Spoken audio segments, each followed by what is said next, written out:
പ്രഭാഷകൻ 11:21. ദരിദ്രനെ സമ്പന്നനാക്കാൻ കർത്താവിന് ഒരു നിമിഷം മതി.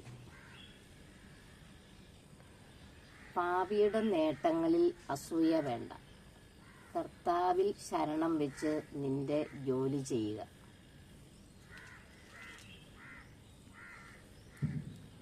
കർത്താവിൻ്റെ അനുഗ്രഹമാണ് സമ്പത്ത്. കർത്താവ് തരുന്ന സമ്പത്തിൽ ദുഃഖം കലർത്തുകയില്ല. അവിടുന്ന് സന്തോഷത്തോടെ നമ്മുടെ കയ്യിൽ നിന്ന് നഷ്ടപ്പെടാതിരിക്കാൻ വേണ്ടിയാണ് അവിടുന്ന് തരുന്നത്. പ്രഭാഷകൻ 10:31 പറയുന്നുണ്ട്, ദരിദ്രനായിരിക്കെ ബഹുമാനിക്കപ്പെടുന്നെങ്കിൽ സമ്പന്നനായാൽ എത്രയധികം. സമ്പന്നനായിരിക്കെ നിന്ദിക്കപ്പെടുന്നെങ്കിൽ ദരിദ്രനായാൽ എത്രയധികം. ഒരുവന് എത്ര സമ്പത്തുണ്ടെങ്കിലും അവൻ ദൈവഭക്തനോളം ശ്രേഷ്ഠനല്ലെന്നാണ് തിരുവചനം പറയുന്നത്. ധനവാനും ഉത്കൃഷ്ടനും ദരിദ്രനും ഒന്നുപോലെ ദൈവഭക്തിയിൽ മഹത്വം ആർജിക്കട്ടെ എന്നാണ് കർത്താവ് പറയുന്നത്. സ്വന്തം സഹോദരങ്ങളിൽ ദരിദ്രനുണ്ടെങ്കിൽ ആ ദരിദ്രനെ സഹോദരൻ വെറുക്കും എന്നാണ് വചനം പറയുന്നത്. സഹോദരർ ഏകം മനസ്സോടെ ഒന്നായി വസിച്ചാൽ അവിടെയാണ് അനുഗ്രഹം വർഷിക്കുന്നതെന്നും കർത്താവ് പറയുന്നുണ്ട്. പ്രഭാഷകൻ 11:7 കർത്താവ് പറയുന്നു, കർത്താവിൻ്റെ ദാനങ്ങൾ ദൈവഭക്തനിൽ നിന്ന് ഒഴിയുന്നില്ല. ദൈവകൃപ ശാശ്വതമായ ഐശ്വര്യം പ്രദാനം ചെയ്യുന്നു.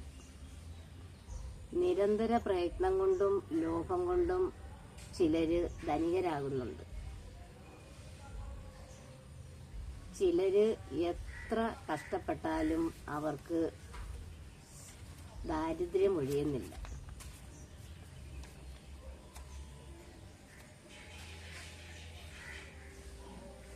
ഫിലിപ്പിയർ 4:19 കർത്താവ് വീണ്ടും പറയുന്നു, എൻ്റെ ദൈവം തൻ്റെ മഹത്വത്തിൻ്റെ സമ്പന്നതയിൽ നിന്ന് യേശു ക്രിസ്തു വഴി നിങ്ങൾക്ക് ആവശ്യമുള്ളതെല്ലാം നൽകും. ഏശയ്യാ 45:2-3 കർത്താവ് പറയുന്നു, ഞാൻ നിനക്ക് മുൻപേ പോയി മലകൾ നിരപ്പാക്കുകയും പിച്ചളവാതിലുകൾ തകർക്കുകയും ചെയ്യും. പിച്ചളവാതിലുകൾ തകർക്കുകയും ഇരുമ്പോടാമ്പൽ ഒടിക്കുകയും ചെയ്യും. നിന്നെ പേര് ചൊല്ലി വിളിക്കുന്ന ഇസ്രായേലിന്റെ കർത്താവായ ദൈവം ഞാനാണെന്ന് നീ അറിയേണ്ടതിന് അന്ധകാരത്തിലെ നിധികളും രഹസ്യ ധനശേഖരണവും ഞാൻ നിനക്ക് തരും. സങ്കീർത്തനം 23:1 കർത്താവ് വീണ്ടും പറയുന്നു, കർത്താവാണ് എൻ്റെ ഇടയൻ, എനിക്കൊന്നിനും കുറവുണ്ടാവുകയില്ല. തോബിത്ത് 4:21 മകനെ, നമ്മൾ ദരിദ്രരായി തീർന്നതിൽ നിനക്ക് ആദ്യം വേണ്ട. നിനക്ക് ദൈവത്തോട് ഭക്തി ഉണ്ടായിരിക്കുകയും നീ പാപത്തിൽ നിന്ന് ഒഴിഞ്ഞു നിൽക്കുകയും അവിടത്തേക്ക് പ്രീതികരമായത് അനുഷ്ഠിക്കുകയും ചെയ്താൽ നിനക്ക് വലിയ സമ്പത്ത് കൈവരും. ഈ വചനങ്ങളൊക്കെ നമ്മുടെ അതികഠിനമായ സാമ്പത്തിക ബുദ്ധിമുട്ടിൽ നമുക്ക് പറഞ്ഞ് ദൈവത്തോട് പ്രാർത്ഥിക്കാം. നല്ല ദൈവമേ, നാളിതുവരെ അങ്ങ് ഞങ്ങളിൽ ചൊരിഞ്ഞ എല്ലാ അനുഗ്രഹങ്ങൾക്കും അവിടത്തേക്ക് നന്ദി പറയുന്നു. പിതാവേ, അങ്ങ് കാരുണ്യം വർഷിച്ച് ഞങ്ങളുടെ പാപകടങ്ങൾ ക്ഷമിക്കണമേ.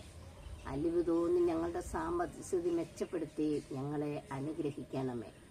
ഞങ്ങളെപ്പോലെ പ്രതിസന്ധിയിലായിരിക്കുന്ന എല്ലാവർക്കും വേണ്ടി ഞങ്ങൾ പ്രാർത്ഥിക്കുന്നു. ഈ പ്രാർത്ഥന അങ്ങേ പുത്രനായ യേശുവിൻ്റെ നാമത്തിൽ ഞങ്ങൾ അങ്ങേക്ക് സമർപ്പിക്കുന്നു. കർത്താവായ ഈശോയെ, കടബാധ്യതയുള്ളവരെയും അതികഠിനമായ സാമ്പത്തിക ബുദ്ധിമുട്ടുള്ളവരെയും അവിടുത്തെ കരങ്ങളിലേക്ക് ഈ നിമിഷം സമർപ്പിക്കുന്നു. ഈശോയെ, അലിവ് തോന്നി കരുണയായിരിക്കണമേ, ദയായിരിക്കണമേ. പരിശുദ്ധ അമ്മയോട് ചേർന്ന് ഒരു നിമിഷം നമുക്ക് പ്രാർത്ഥിക്കാം. കാനായിൽ വീഞ്ഞു തീർന്നു പോയപ്പോൾ അവിടുത്തെ അപമാനം നീക്കുവാൻ അമ്മ തൻ്റെ പുത്രനോട്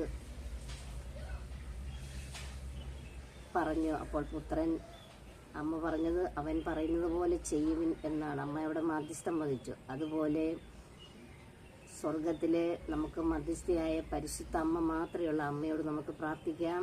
നന്മ നിറഞ്ഞ മറിയമേ സുസ്തി, കർത്താവ് അങ്ങയോടുകൂടെ സ്ത്രീകളിൽ അങ്ങ് അനുഗ്രഹിക്കപ്പെട്ടവളാകുന്നു.